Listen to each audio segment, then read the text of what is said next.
Good evening, everybody. Just so that I have a better understanding of the audience here, do you have any current students by any chance? Right? What semester are you guys in? First. I think we spoke yesterday. January. Yeah, okay, lovely. So good evening. Please sit in. So obviously what I do as part of the MBA is I obviously in addition to my day-to-day job, which is that of kind of looking after the program itself. I also do a little bit of teaching in the MBA. Well, actually, I should say I used to do a lot of teaching in the MBA. So I've been teaching as I said around on the post-economic strategies. What we now call such competition per day, or what we master of financial economics and different variations of implementation versions of economics of such courses. Now, obviously, I took up the more administrative position as associate director back in 2010, 2011. Around 5-6 years ago, I was in the position programs director. So that is our full-time MBA at Manchester, and then our professional MBA, so global, our agenda, our Manchester MBA, and so on. I don't have that much time to teach anymore. I only teach every now and then, so I might be doing a workshop here and there. But I'm actually addressing you today in my capacity as a teacher of economics of strategy, and indeed to try to cover some of the topics that we cover in the Such Competition Part A course, which is the idea of looking at interdependence in the part of the issue competitive process. So in essence, what I want to do today is I want to point out the relevance that taking into account interdependence has strategic decision making. So in essence, when we look at competition, most business and management programs in data organizational level, we tend to look at rather staid, perhaps quite deterministic models, frameworks, theories, however approaches, however you want to call them, that are usually quite staid. They tend to be focused on trying to compartmentalize competitive forces into specific areas. And perhaps the most commonly known framework to try to look at competition is what's known as Porter's 5 forces analysis. I'm sure many of you have possibly heard about Porter's 5 forces analysis. Is that right? So I'm going to draw on your expertise. So, if that is the case, 45 forces analysis will try to tell us basically that in order to understand the competitive environment in which we operate, we might want to try to get a better understanding of 5 specific areas. One is what we call competitive bargaining, but also it's about the bargaining power of suppliers, the bargaining power of clients or customers or consumers or industry, threat of entry, threat of subsidy. Okay? That's incredibly simple. In that, again, it focuses our into 5 specific forces, 5 specific areas in the way that we want to gain a better understanding of. Oh, sorry, I'm not so used to having such an amazing machine that zooms in and out and everything. So my apologies, everybody that is attending from other places. So that's the post-pandemic world, as they say now. So obviously, as I said, we have 5 different forces that will allow us to focus our attention on 5 areas. So it's easy to understand, it's easy to think about those. And again, it's easy because it's quite comprehensive, it's quite systematic in many regards. In economics of strategy, however, what we tend to look at is that competition from a slightly different perspective. We tend to do it by trying to place the concept of interdependence at the very center, at the very heart of the inquiry. And I don't want you for 1 second to think that Porter's 5 forces analysis is irrelevant or that is perhaps inferior than an interdependent setting. Not at all. They're they're complementary approaches, right? However, I really want to pay attention to the fact that looking at competition from an interdependent perspective can really provide you with plenty of insight. Insight based on the idea that to the extent that we understand that we are in some form of an interdependent setting, that obviously what I do will be influencing what others do as a response, or what others do will influence what I do in the first instance. So it's a mere understanding that an action triggers a reaction. In other words, that what I do will influence others.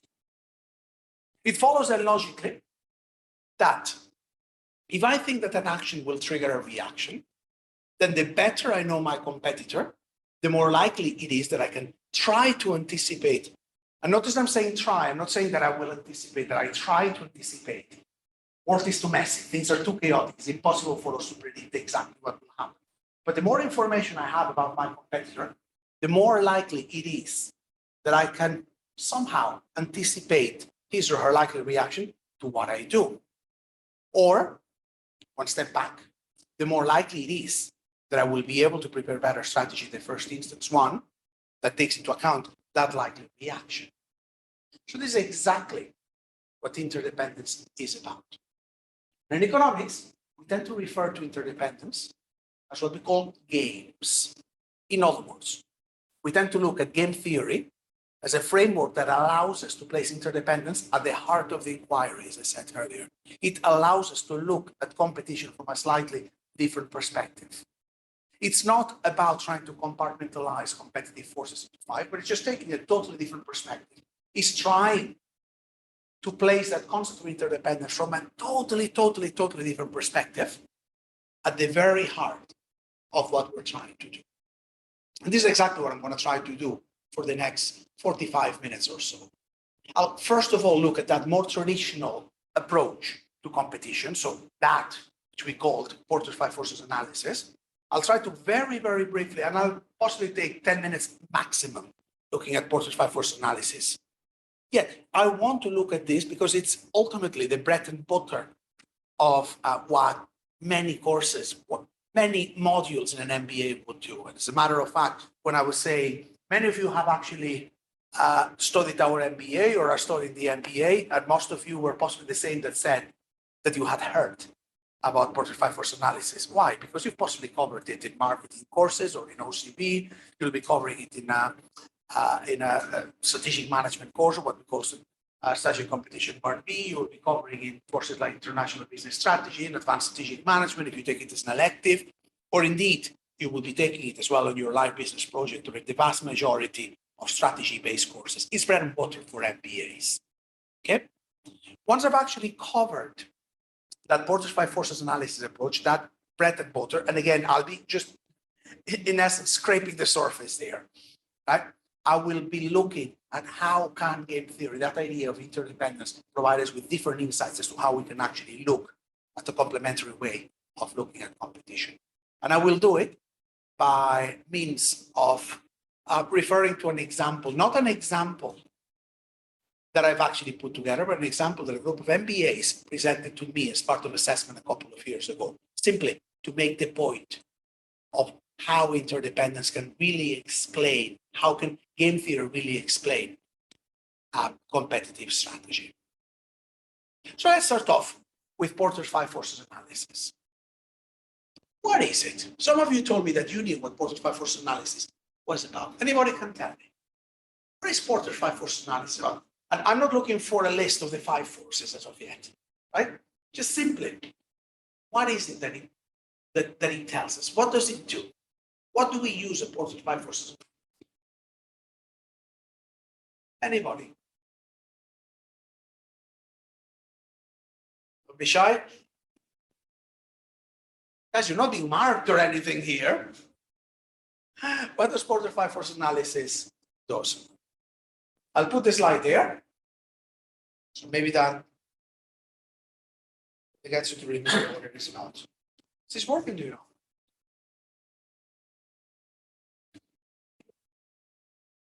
Next slide. Next slide. Yeah, leave it here. So I'll remind you of anything. Okay, so what is the portrait force analysis does? Go ahead, you were going to say something. Summarize and it affect the How they affect the business? decision making. Okay, anything else? I mean, it gives us like a bird eye view, everything, situation, right? Okay, situation and rivalry. Okay, what do you mean by rivalry? Comparison with that person. Okay, putting it all in the table. Can anybody, just when he's actually looking at that word situation, putting it on the table, what word, what concept is he looking for? Competitive landscape. Exactly. Yeah. So we're looking at that competitive landscape, at that competitive environment in which, for example, our organization operates. So it's all about understanding that environment in which we operate, specific industry, for instance. Okay. Selecting the right one. It can be done, can be performed to try to select the best one that we want to go into, but it could well also be done or performed to try to analyze the one we're already in, not the one that we want to enter. Okay, it can have different purposes here, right? But the point I'm trying to make is that it gives us an idea of the competitive landscape, of the competitive environment, right? But not only that, it's actually quite a pessimistic frame. It doesn't tell us what's good about competition. It tells us what's bad about competition. In other words, it tends to look at that more traditional sense that we would like to get rid of as many competitors as possible so that we can monopolize the market and we can generate a higher profit. Yeah, that usually the very first thought that we, say, for example, as managers or as organizations may have in terms of our competitors, we want to get rid of them wherever possible, don't we? Now, you can actually take an opposite view to competition and say that under some circumstances, competition maybe is good.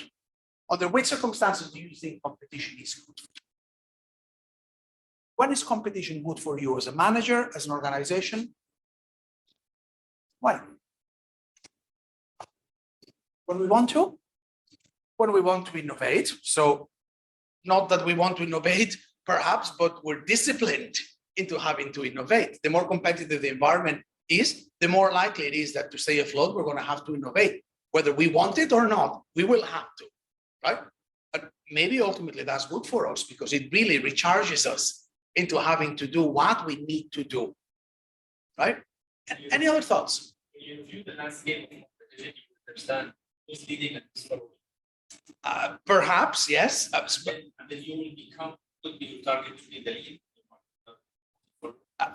Okay, yeah, but that's again the different purposes that we can use a portrait force analysis for. Okay, that's a slightly different issue. I'm gonna get to that point in a bit, right? But now, just try to go back to that point. Under which circumstances could competition be good for you as a manager or as an organization? Innovation, sorry.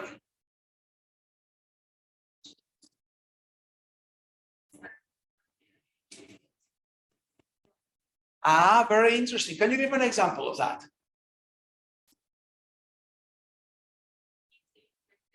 Chance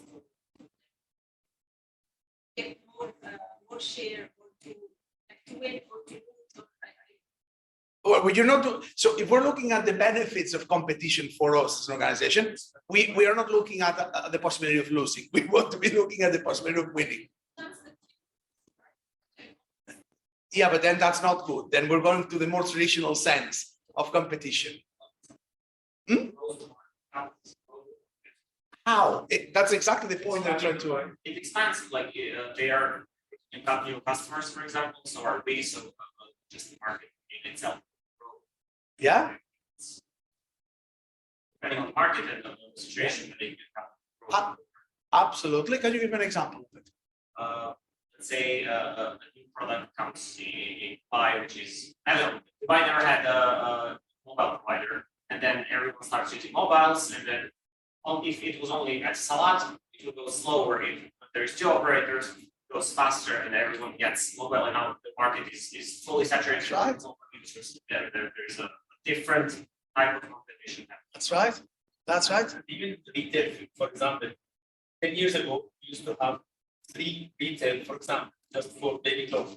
Nowadays, because of this good competition, there are 20. Yeah. That's good competition for all of them and for the customer. But the point we're trying to make is that it's good to the extent that it expands the market, Yes. because it creates a market that did not exist.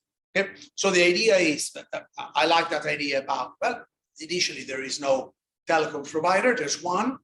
People are starting to buy phones, and because they're starting to buy phones, it's likely that more operators will come in, and that will actually really accelerate the growth of that market. Or for instance, and alluding to the example I will be using later on when we look at the critical timeline, the case of Starbucks is a quintessential case. Starbucks was a company that was created back, I think it was in the early or the mid 1970s in Seattle, in the United States. But at the time, the only thing that it did was trading with coffee beans for really coffee connoisseurs and things like that. It didn't really sell or retail premium coffee whatsoever. But there was a moment in the late 1970s that they wanted to grow the business. At that stage, it was a tiny little coffee house selling coffee beans out of Seattle, and they brought in a new guy, Howard Schultz was his name, to try to drive the business forward. Yeah, and Howard Schultz was kind of thinking on what direction he could actually take Starbucks.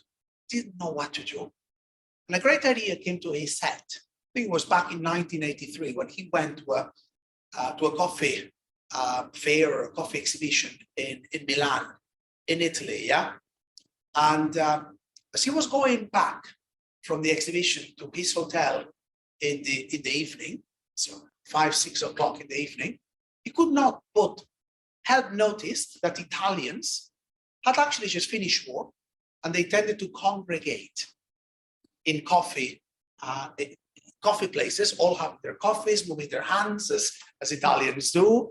I said, all right, well, that's actually a very healthy habit, isn't it?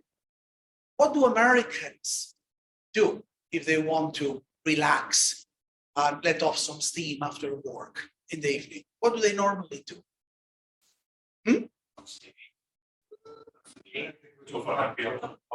Will they go to a cafe, or what will Americans do? They'll go to the bar and they'll have a few beers, a few cheeky ones one day. So our Schultz goes and says, you know what? That's a very healthy culture.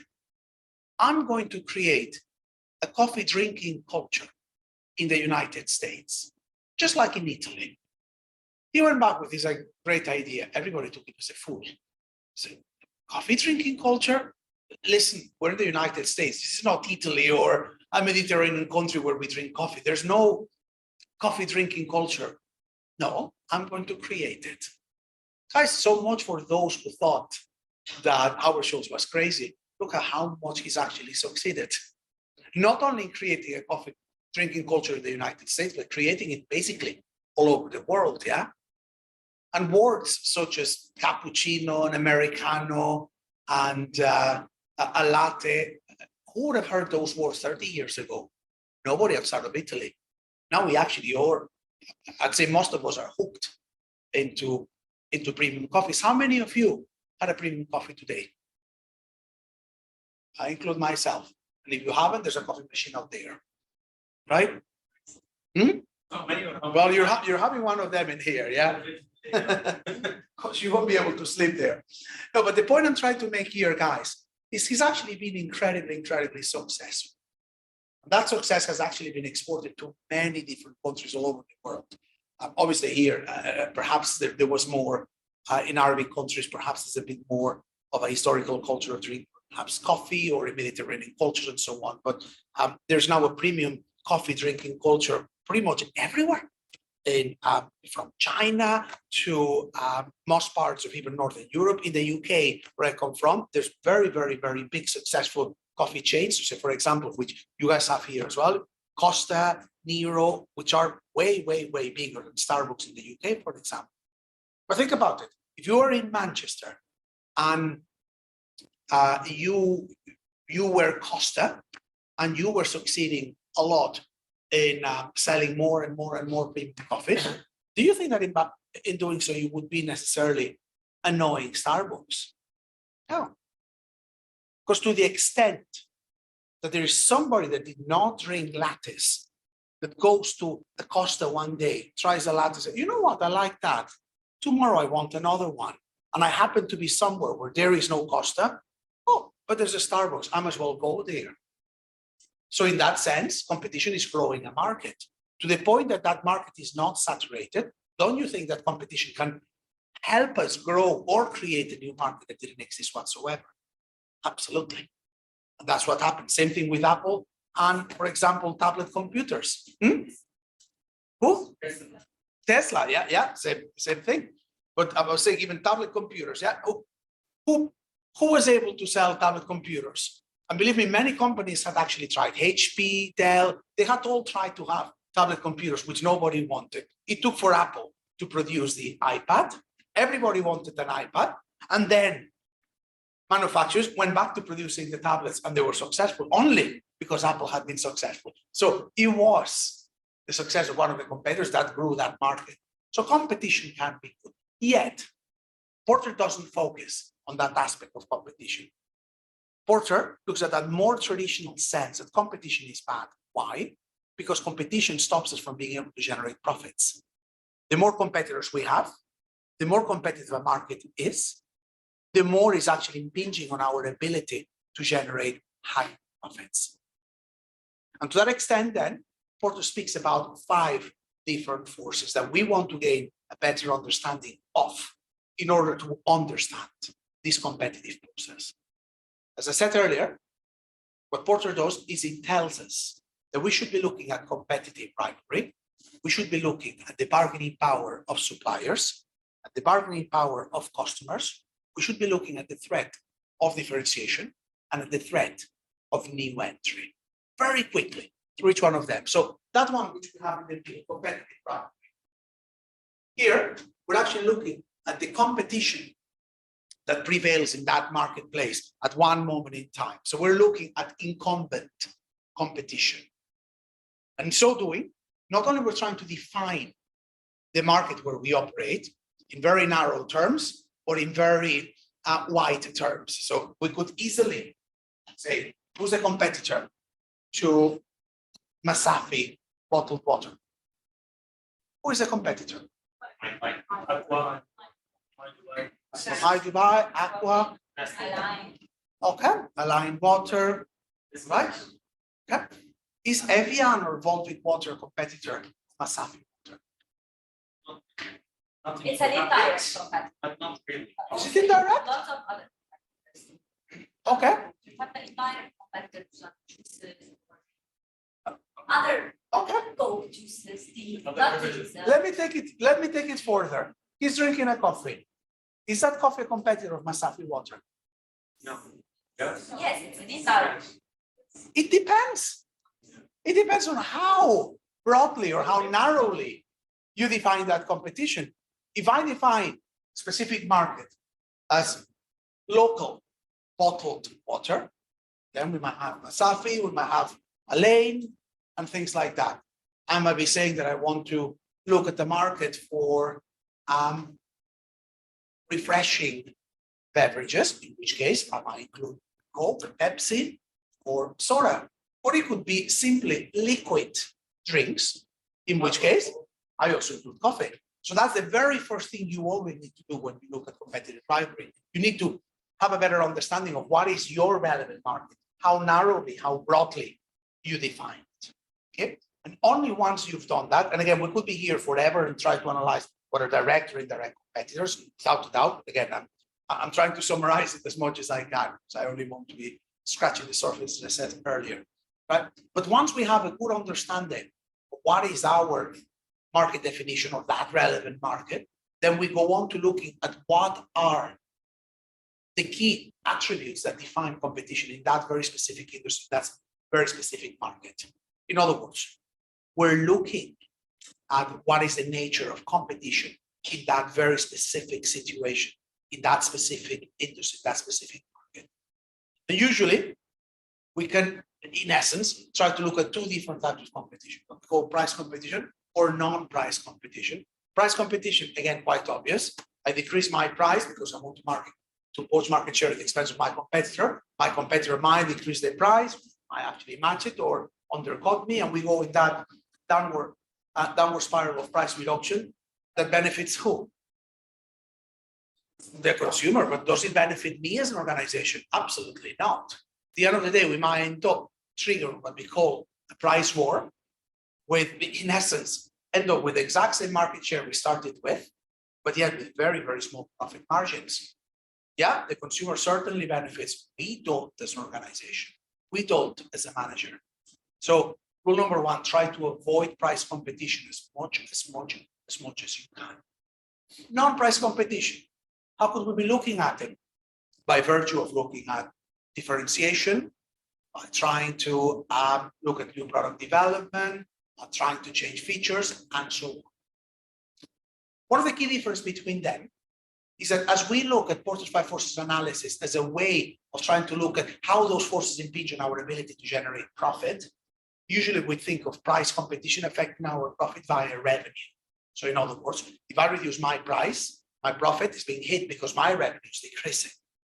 On the other hand, usually when I look at non-price competition, so changing product features or new product development and so on, it usually affects our profitability via costs.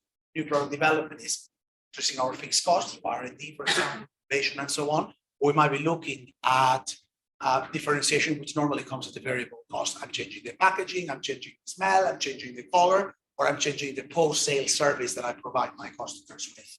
Okay? Usually, we would think of, and I'm saying usually, not always, but usually, we would think of price competition as being riskier. In that, it's more likely to erode our profitability than non-price competition. So imagine that non-price competition is based on differentiating your product, whatever it is, right? So I'm Masafi Water. I'm competing in a market where everybody is producing water that comes in transparent bottles. And I say, you know what? I'm going to change the color of the bottle. I'm going to make it purple. Oh, everybody thinks, oh, that's really cool, right? Maybe that's come at a cost. But to the extent that the consumers that buy my new differentiated product are seeing it as a different product, they might be willing to pay a slightly higher price than that of my competitors, to the extent that they value that difference.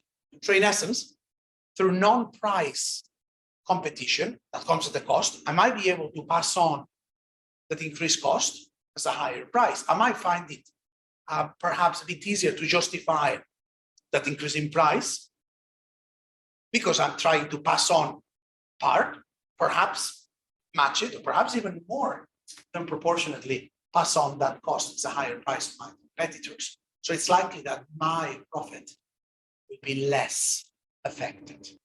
Okay. Other forces, and again, I could be chatting about each one of those forces for days, but bargaining power of suppliers, for instance, we might be looking here at, I don't know, a situation where we're looking at the fact that the more concentrated our suppliers are, and by that I mean the less suppliers I rely on, the more likely it is that those suppliers will have more bargaining power in relation to me. So to the extent that I rely on one supplier and one supplier only, don't you think that that supplier will have a lot of market power in relation to me in that transaction? So if I rely on one supplier, that supplier doesn't have any competitors whatsoever. So what I want to get, there's only one company that can provide it for me. If I go to that supplier, hey, will you give me a discount? What will she tell me? Why not? Because if I don't buy it of her, I buy it of nobody. So in that case, the more concentrated our suppliers are, the more likely it is that my profitability will be affected by costs. The more suppliers, the more diluted that supplier base is, the more likely it is that I can make them try to outcompete each other. So I'm going to go, Ankital will say, will you give me a discount? She says, no, I'm going to go next. Will you give it to me? No, I'm going to go to your competitor. It's quite likely, actually, that she will say yes the first instance because she wants to be in that business. Likewise, with the bargaining power, buyers, consumers, customers, clients, however you call them in your industry. My industry is students, right? In other industries, it might be patients, or if you're staying in this hotel, it might be tourists, whatever it may be, passengers, it doesn't matter, right? Again, the more concentrated our customers, our consumers, our clients are, the more likely it is that they will have more bargaining power in relation to us in that transaction. But rather than affecting our cost base, they will be affecting our revenue base. So pretty much the exact same argumentation, a mirror image of it at least. We already spoke about the threat of substitutability. The idea that if I operate in a market where what I do is incredibly similar to what my competitors do, maybe because we're looking at a very commoditized market, crude oil, agricultural produce, stock exchange market, for instance, to the extent that we're looking at a very commoditized product, we're looking at what we call substitutable products or services, it doesn't matter. There's very little scope for me to differentiate my product, and that will actually discipline me to having to behave incredibly competitively. Again, that is quite likely going to bring me and my competitors to a very competitive price. Against that background, the more successful I am at differentiating my product or my service, the more likely it is that we'll be gaining market power. In other words, that will be in a position to convince my customers, hey, what I'm doing is different from what my competitors are doing. And because of that, I will be charging you a higher price. To the extent that my competitor, or that my clients, or that my customers come to think of my product as something totally different to that of my competitors. So remember that bottled water, I painted it purple, wasn't it? Not only that, but now I'm gonna infuse it with smell. So you smell it? It smells of roses in springtime. Great product, isn't it? Premium. Premium product. I mean, it doesn't necessarily have to be a premium product. It's just a different product. They see it as premium. Something special. Maybe it's just a different product. Something special. Exactly. Many don't have. But to the extent that you guys come to see it, premium or not, it doesn't matter, that you come to see it as a different product, completely different than your usual local bottled water, you're going to come to understand of it as a monopoly. In other words, you'll be able to do whatever you want with your price. Now, problem is, can you always differentiate your product? It depends. Will your customer in reality really value that bottle being painted pink or purple? Maybe, but only so much. If I charge you 50 fil more, maybe you're ready to pay them. Would you pay 30 dirhams more for these just because it's painted purple? Probably not. So there's a limit to it. Would you be able or willing to pay double the price for the fuel you put in your car by using a different provider of fuel? Possibly not, because you see it as a commodity. So there are some products where it is incredibly difficult for us to differentiate. There's others, usually service provision, where differentiating perhaps is a bit easier. Okay, the more you can differentiate, the more you can get away from price competition. So again, that's another, whenever you can differentiate. Finally, Porter also looks at the threat of entry. In that sense, what he's actually trying to do is he's actually trying to look at the threat of entry in relation, or if you will, by comparing it against that very first force that we looked at, incumbent competition, determined by competitive rivalry.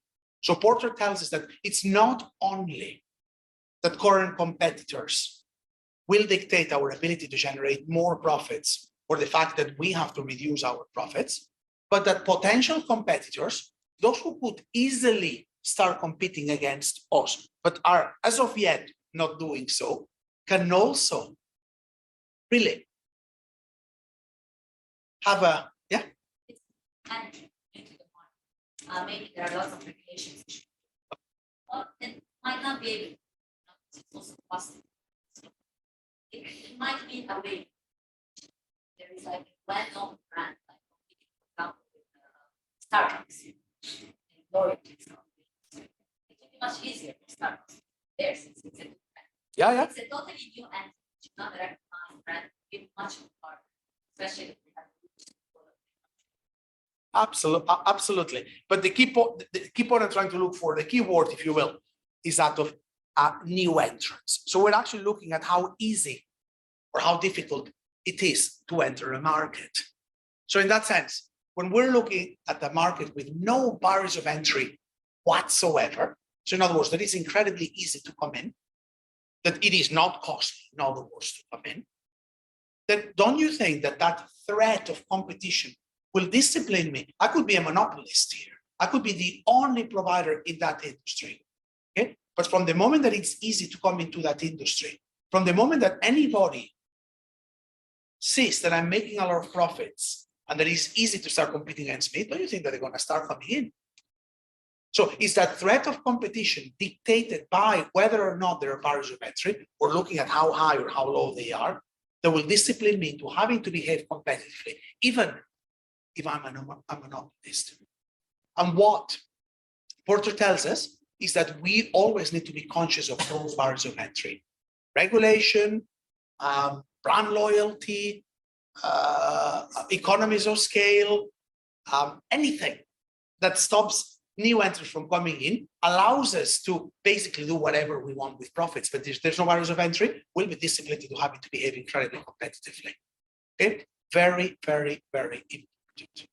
Finally, and to move on, what Porter will tell us is that against that background, so against those competitive forces, we might want to look at implementing one or a combination of what he calls three generic strategies to try to gain what he calls sustainable competitive advantage.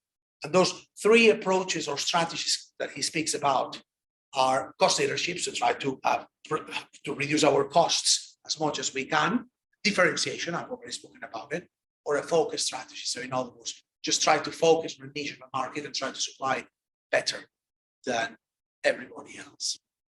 The key point about Porter, remember, is that he tries to compartmentalize competitive forces into five. Why? Because it's easy, because it's simple. It really directs our attention towards those five different forces. It is systematic in essence. Okay? But it is also what we call a positioning approach, in that it's trying to give us insights as to what to do and try to outposition ourselves in relation to our competitors. That's why he's speaking about sustainable competitive advantage. We want to do something to outdo, to have that competitive advantage in relation to our competitors. Okay? The different approach that I spoke about earlier is again theoretical. I want the slide. And that is actually quite an interesting approach because, again, as I said earlier, it doesn't render Porter's five forces analysis obsolete or wrong. It's completely complementary, right? And it's based, again, on that idea that an action triggers a reaction, that what I do is based on what I know about my competitors, that what my competitors do is based on what they know about us. In other words, that an action triggers a reaction, that there is mutually influencing factors that will determine that what my competitors do is influenced by what they know about me, and that what I do is influenced by what I know about them. Very, very, very important. Now, of course, game theory, or that study of interdependence, might actually refer to many, many, many different circumstances. It doesn't have to do with business necessarily or with economics, simply to do with any system where we actually have an interdependent setting. So we have game theoretic approaches in mathematics, we have game theoretic approaches in biology. So for example, You could be looking at an ecosystem in the African savanna, right? And again, I don't know anything about biology whatsoever, so I might be speaking about the cough here. But let's imagine the savanna, we're actually looking at the equilibrium that is created in a specific habitat or a specific ecosystem where we have grass, we have rabbits that feed off the grass, an animal that eats the zebra is not, zebras don't eat rabbits. We've got the lion that eats the rabbit. And then we're also trying to look at what is the effect that rainfall or that sunshine may actually have on that specific equilibrium. So what happens if there's a big drought? If there's a big drought, grass will not grow, there will be no rabbits, and if there's no rabbits, those lions will die of hunger. So in other words, that interdependent setting will create a different equilibrium, yeah? So there are, again, theoretic ways of looking from a logical perspective, how we can look at that concept of interdependence in a habitat. We can look at those type of interdependent settings as well from a political standpoint, right? So you can refer to the very, very typical explanation of what we call in game theory, a prisoner's dilemma type game. So one where we look at incentives that players have to cooperate, yet how cooperation for whatever reason might not be possible from a geopolitical circumstance. So you might be looking at the situation in terms of nuclear proliferation between the United States and the former USSR back in the Cold War. Okay, very, very, very quintessential example here. So what have you? The situation here, World War II finishes with two big victors and two superpowers, the United States and the USSR. Now, obviously, the Second World War finished in the Pacific with the atomic bombs being dropped in Hiroshima and Nagasaki, the Americans defeating the Japanese and calling victory. But the end, really, of the Second World War also heralded the beginning of a long period, which we call the Cold War, which we seem to be reliving or starting to relive these days, between two superpowers, the United States and the USSR. And it was called a Cold War simply because nothing was happening. And nothing was happening, there might be proxy wars and things, but by and large, between the two superpowers directly, nothing was happening because each was scared of the other one dropping nuclear weapons and what the consequences of those nuclear weapons would be. Again, there's plenty of discussion these days with the war in Ukraine. Okay? But the idea was the United States had developed nuclear weapons. The USSR wanted to be a worthy superpower that was able to compete the United States. So in that interdependent setting, the United States had nuclear weapons, the USSR needed them as well, so they developed them. But because the USSR had developed them, then the United States wanted to outdo the USSR, wanted to build a bigger nuclear arsenal. So they built more nuclear warheads. But because the Americans had more nuclear warheads, what did the Russians do? More and more and more and more and more. Guys, there was a moment where both the United States and the USSR had nuclear arsenals that were so large that each could possibly destroy the world 10 times over. But guys, why do you need to destroy the world 10 times over? Once is enough, isn't it? What do you do with the other ones? You go to Mars and kill the aliens, is it? Makes no sense whatsoever. This is the quintessential example of a prisoner's dilemma in that it was that lack of communication between the two players that led them to that nuclear proliferation. There was no stop to it. And there was no stop because they could not communicate. They were playing what we in the language of game theory call a non-cooperative game.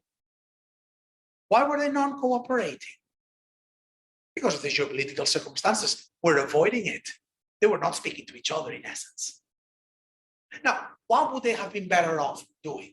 They would have been better off perhaps agreeing, you know what, USSR, United States, you know what, we're spending so much money And we're making the world such an unsafe place by having such large nuclear arsenals. Why don't we agree, the two of us, to cut our nuclear arsenals? Let's just have enough nuclear warheads to destroy the world once over each. Or actually, why not agree not to have nuclear weapons whatsoever? Neither of us. Sure, that would be playing a cooperative game that would have benefited pretty much everybody, except for nuclear weapons manufacturers. But that would have benefited the whole world, yeah? So prisoner's dilemma would actually look at the incentives that players in a game of interdependence have to cooperate, but yet how, for whatever reason, in this case, because the geopolitical circumstances that prevented them from speaking to each other, right, is actually bringing us to a war's equilibrium that would have been the case had they cooperated. There's plenty of applications in lots of different fields.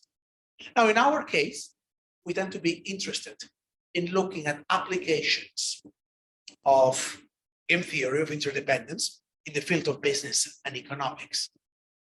Usually, we would find application in what we call oligopolistic markets or oligopolies. Anybody knows what an oligopoly is? What is an oligopoly?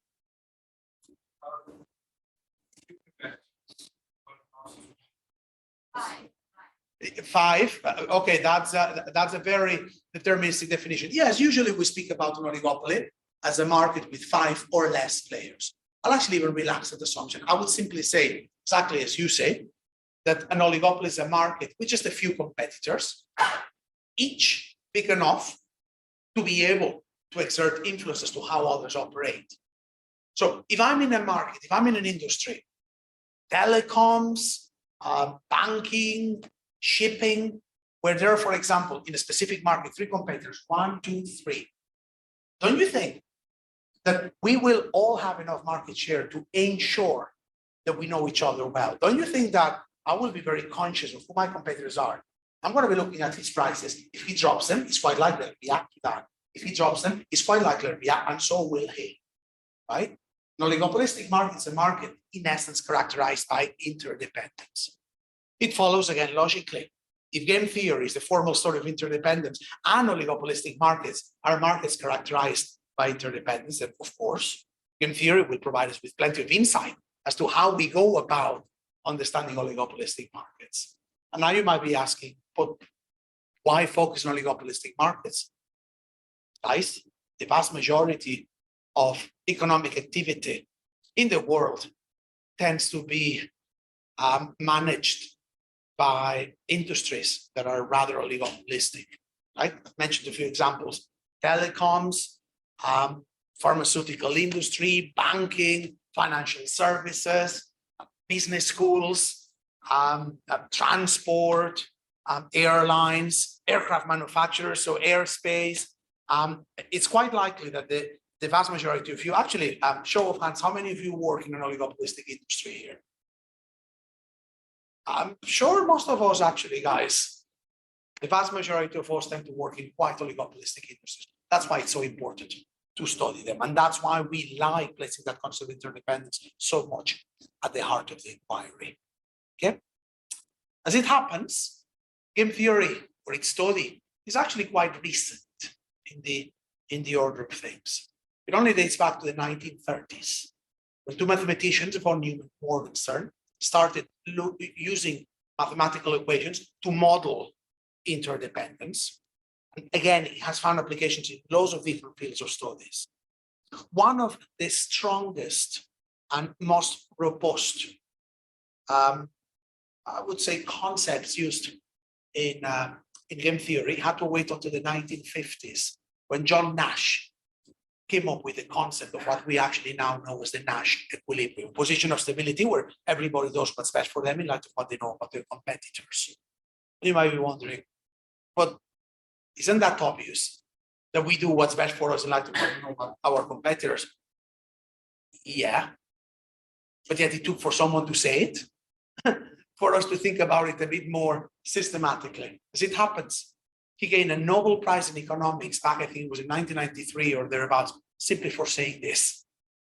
Plenty of scope if you guys go into economics, as you can tell. No, as you can imagine, there's a lot of demonstration. There's a lot of maths behind it, but the concept is incredibly intuitive. What I do is based on what I know about my competitors. That's all. Okay. And in that sense, the better I know my competitor, the more likely it is that I will be able to anticipate her or his reaction to what I do. Or what is the same, the more likely it is that I will be able to prepare better strategy in the first instance. So that's the difference between a Porter's 5 force analysis type or more traditional type analysis of competition. One, which tries to compartmentalize competitive forces into 5, just tries to find silos of knowledge, systematic, easy to understand. Another one, game theoretic one, which simply is looking at us trying to anticipate the moves of our competitors, perhaps in a more dynamic sense, to try to prepare better strategy. And again, you could be looking at loads of equations, you could be looking at loads of mathematical models. What we do in our course is keep it a lot simpler. We keep it at a high level to try to understand how there might be interdependence in a very specific market. And we do it by virtue of looking at what we call critical timelines. A simple chronological graphical display of an action and a reaction that will allow us to basically analyze the pattern of movements in a specific market and allows us to make inferences or extrapolations as to how we see a market evolving into the future. That's what we're going to be doing in a second. But before I do so, remember that a more traditional approach, so a Porterian or a Michael Porter's approach, would be trying to, in essence, be asking the question of what market we're in and how we can do better. And by that, I mean, how can we actually outdo our competitors? Whereas, perhaps the game theoretic one which places the concept of interdependence at the heart of the inquiry, is instead asking a totally different question. Not one of what market we're in and how we can do better, but instead, what market should we be in? So in a sense, it's perhaps a bit more of a normative question. What we're trying to do in essence here is just trying to say that we should be in that market where we know our competitors best. Because the better we know our competitors, the more likely it is that we'll be able to play a game that we can be assured to win. One where we can prepare better strategy because we can better anticipate the likely reaction of our competitors to what we do. Let me finish that today. I'm going to have to use the computer because if this doesn't work, I'm going to have to, sorry, I'm going to have to go one minute. Oh, you don't want me to do that. So in essence, as I said earlier, there's a lot of bits and pieces that I bring.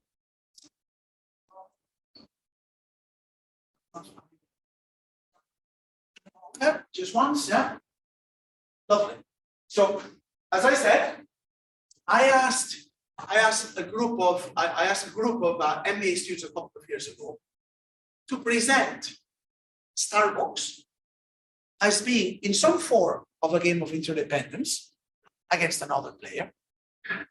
What other player? Up to you. What period of time? Up to you. And why were we leaving it so loose? We're leaving it so loose because we simply wanted our students to do a bit of research and try to come up with a scope of presentation that was ultimately determining a specific set of conditions. First of all, the students had to tell me what geography they were looking at, whether they were actually looking at the company or a very specific product line of that specific product or case story was allocated to them, and what period of time they were actually looking at. So these students told me that they wanted to look at the game that Starbucks was actually playing on premium coffee retail against McCafe in the United States. What do you mean, McCafe, McDonald's? Is McDonald's really the competitor of Starbucks?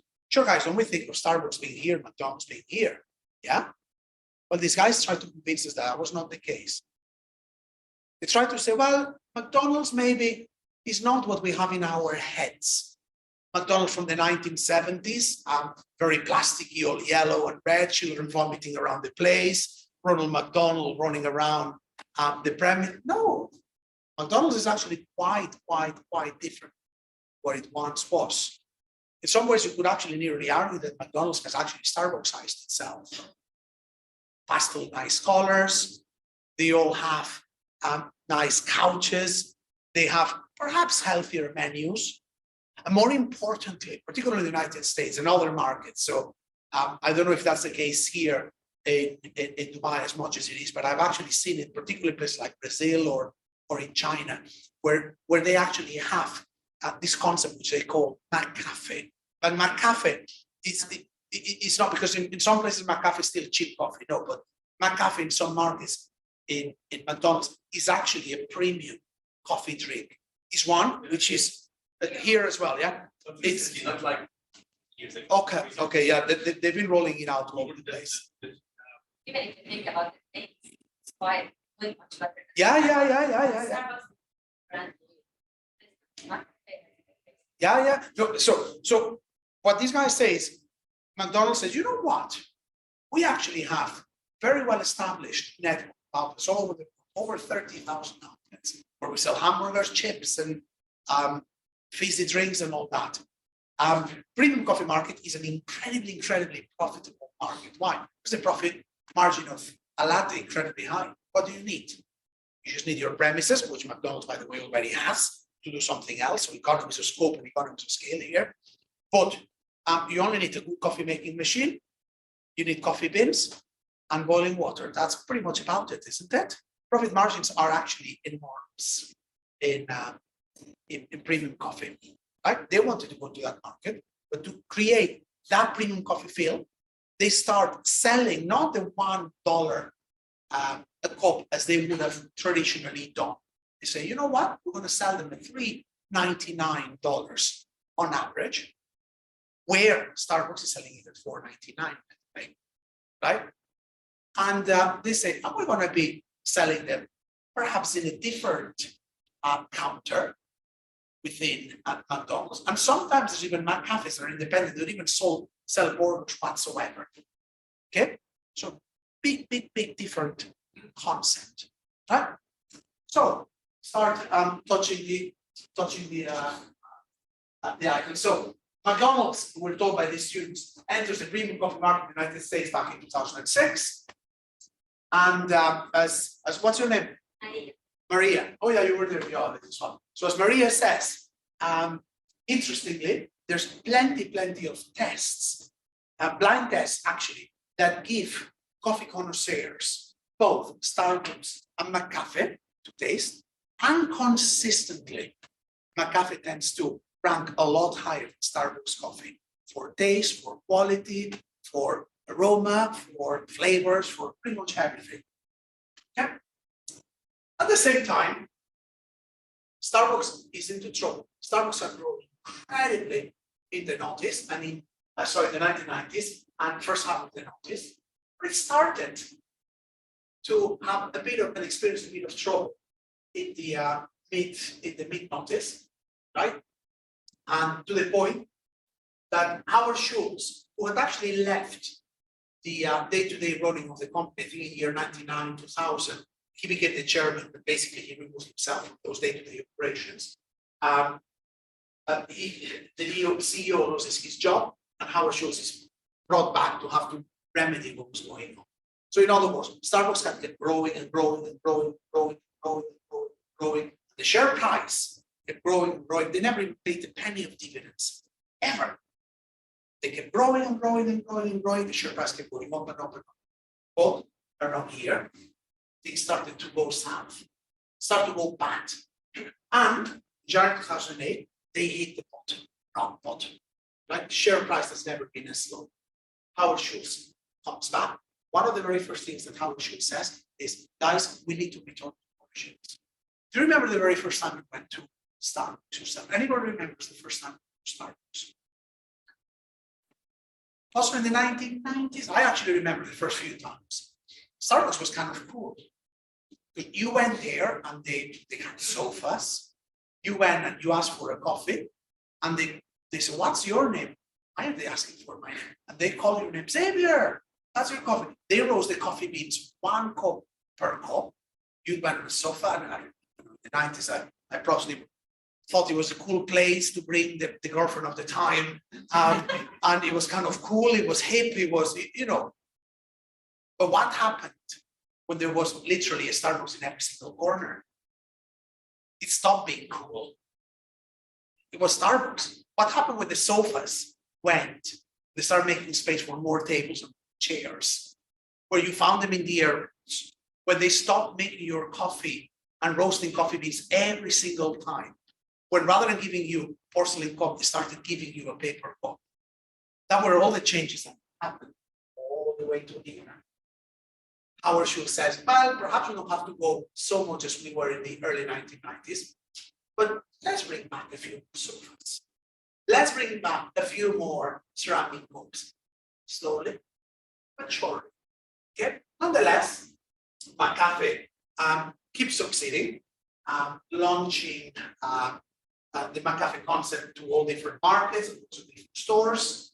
Yeah, and Starbucks again struggling. They even closed 900 shops all at once. They didn't know what to do. They actually pulled out from some markets, for example, Australia and so on at the time. And McDonald's keeps remodeling itself to try to sell themselves as, you know, Starbucks might be here, but we are also here. Our coffee is just as good. And you know what? We can sell you that coffee at a slightly smaller price than Starbucks. Why? You can trigger a price war, we can be assured. Why? Because not only do we sell coffee, but we also sell burgers. Economies of scale, economies of scope. Starbucks sells coffee, coffee, and coffee. That's all they do. So these guys are trying to trigger a price war. They can be assured to win. Yeah. Starbucks cannot fight that price war because they're only selling coffee. So what is Starbucks' game plan? To keep telling us that they're here and that McCafe are here. And McCafe are saying, no, Starbucks are here, but so are we now as well. So Starbucks can only try to deflect that price war by trying to differentiate. Whether we believe them or not, we don't know. Okay? Starbucks doesn't know what to do. They start differentiating. They start selling pretty much everything. Instant coffee, supermarkets. They start selling lots of different pastries. They start selling CDs in their shops.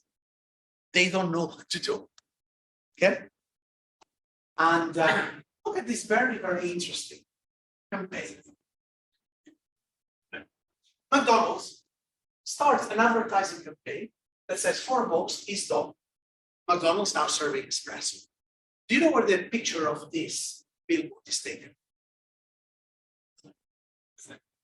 Outside of Starbucks? Yeah. Do you know which Starbucks? Starbucks Seattle's headquarters. Across the road, they put this sign, along with many, many, many other places. Guys, what is this saying? Pay $4. By the way, we just call them bucks in case somebody misses the trick. Pay $4 is stupid. Come to McDonald's, we'll only charge you $3. Now, you might think, right, if Starbucks are here and McDonald's is here, sure, they can be using as much advertising as they want. Consumers will see McDonald's as being here anyway. So what's the point for Starbucks? Does Starbucks need to react? No, Starbucks are here. McDonald's are here. Yeah, they don't need to react. Actually, as it happens, I mentioned that Starbucks had never paid a penny of dividends up to this point. They started here. But also, Starbucks had never spent a penny on advertising up to this point here. Next slide. Yet they start. Beware of a cheaper cup of coffee. It comes with a price. Action, reaction. Why did Starbucks feel compelled into having to respond to an advertising campaign of McDonald's? If Starbucks was here and McCafe was here, surely they could have dismissed that big signal. Yet they responded. Why? Maybe because they were here, but so were McDonald's or McCafe, at least on the eyes of the consumer. Again, they're trying, even through that advertising, to tell people, we are here, our competitors are here. But the mere fact that they're having to respond really signals that they might be part of that market, yeah? So they start advertising pretty much everywhere, right? And Starbucks, however, keeps losing ground to McDonald's, particularly in price sensitive. Finally, look at this very interesting. Anybody ever heard of this brand called Seattle's Best? Have you guys ever heard of this brand? Seattle's Best? Do they sell it here in Dubai? Yeah, part of the ceremony. Okay. So that brand is actually owned by Starbucks. They don't want you to know it. Starbucks have actually owned it for quite a while and pretty much have done nothing with that brand. But around that time, it's slightly different. Look at what they're trying to do there. They start partnering with a few companies. They start partnering with the likes of Subway. They start partnering with cinema chains, with Royal Caribbean, and crucially, the cinnamon guys as well, as you said. And crucially, of all people, do you know who they partner with? Burger King, as you would expect it. Why? Because again, they're actually saying Starbucks is here, McCafe is here. In our head, our key competitor to McDonald's is Burger King. So if McDonald's is selling McCafe, then Seattle's Best must be the competitor to McCafe in our heads, isn't it? So what is it? What is it that Starbucks is trying to do here? It's trying to use Seattle's Best as a fighter brand. It's trying to use it opportunistically to deflect the price war that McDonald's is trying to trigger. Why? Because again, they really want us as consumers to think that Starbucks is here, that McCafe is here. Action and reaction. Okay, so just one final bit. Basically, that McCafe continues to target Starbucks customers and so on. Anyway, I just wanted to show you this example to give you a bit of a flavor of how game theory, from a very high level perspective, can actually allow us to see certainly how action and reaction, how this concept of interdependence is crucial to the understanding of the strategic decision-making process. Porter, great, don't forget about it. And I certainly don't want you to go away from here today thinking that Porter is actually irrelevant. No, of course it's very important, but there's a different way of looking at competition. There's a way where, by placing the concept of interdependence at the heart of the inquiry, we can prepare a better strategy in the first instance. Okay? I'll leave it here because I possibly, I don't see a watch or a clock. Oh, right. So I don't know when I started, but it's possibly even more than 45 minutes, as Joseph was asking me. But do you guys have any questions of me? No? So I think we might be chatting here for around 5-10 minutes. So if anybody wants to come for a little chat or a little question, you're more than welcome to do so. But in any case, what I will do is just thank you at this stage for. Oh, there's a question here. All right. It's usually always the one that when you close the session, say, oh, I have a question. So there is the second mover advantage that happens though. The best we try to differentiate, I assume, our product. Can you please help with one real strategy that can help to win even in times of the second mover advantage? Thank you. So you want a strategy that can help us win even when, what do you mean by in times of a second? So it's not that we have times of first mover strategies and that we have times of second mover strategies. Some players might be playing for what we call a first mover strategy, and some players might be playing for what we call a second mover strategy. I think the quintessential example is perhaps Apple and Samsung playing in smartphones, right? So we have the Apple iPhone here, right? They come up with a concept of an Apple iPhone, which is absolutely great. Everybody wants an Apple iPhone. And in essence, what Samsung does is come up with what they called at the time the Samsung Galaxy S, that is in essence a copycat of an Apple iPhone. Apple starts launching 1 or 2 telephones every year. And when they do that, a couple of months after, Samsung copies it and launches into the market. Why? Samsung is not seen as an innovative company. at the time. So Samsung is playing for what they call a second mover advantage. Why? Samsung is saying, you know what?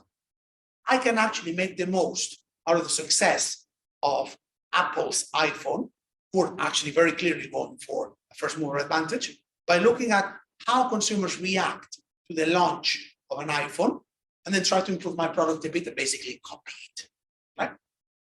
Over time, I think things have changed a bit. You would nearly argue that Samsung now is actually playing for a first mover advantage rather than for a second mover advantage. Why? Perhaps they have become a bit more innovative. So just to answer your question, I'm not sure I'm actually answering correctly. I'm not giving you a recipe to act your best in those situations of second mover advantage, because it's not that you are dictated into having to play a second mover advantage. You might choose to play a second mover advantage or a first mover advantage. Okay? Was there any other questions from the virtual audience? All right. So as I said, thanks a lot everybody for coming, those here, those wherever, in the metaverse or at home or wherever you guys are. And it was a pleasure to be here with you tonight. And if you have any questions around here, I'm more than happy to have, first of all, inspire you to take a bit of coffee first and to ask those questions. So thank you, guys. Thank you. Xavier, round of applause. Thank you very much.